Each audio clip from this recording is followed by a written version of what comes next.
શિવધામ શ્રી વાણીનાથ મંદિર તરફથી આપ સર્વને જય વાણીનાથ।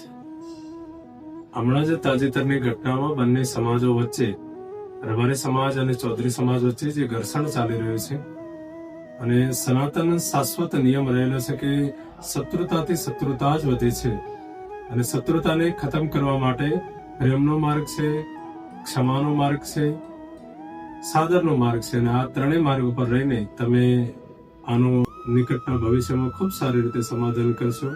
સમાજના વડીલો દ્વારા, સમાજના યુવાનો દ્વારા એક સારો માર્ગ પ્રશસ્ત થાય અને સમાજ સાથે મળીને ભેગા મળીને વિચાર કરીને આપણા ગુજરાત રાજ્યના ઉત્થાન માટે ધર્મના માર્ગ ઉપર, શિક્ષણના માર્ગ ઉપર આપ બંને સમાજો આગળ વધો એવી પ્રાર્થના કરું છું અને સાથે ને સાથે આપ આનું ખૂબ સારી રીતે નિરાકરણ લાવશો અને એક ધર્મગુરુ હોવાના નાતે ક્ષમા વીરસ્ય ભૂષણમ, ક્ષમા છે ને એ વીરનું આભૂષણ છે અને બંને સમાજો પોતપોતાના રીતે આગળ આવીને, બંને સમાજના વડીલો પોતપોતાની રીતે આગળ આવીને પરસ્પર સામન્વય સાથે, પરસ્પર સાદર ભાવ સાથે આપ એકબીજાને સમર્પિત થઈને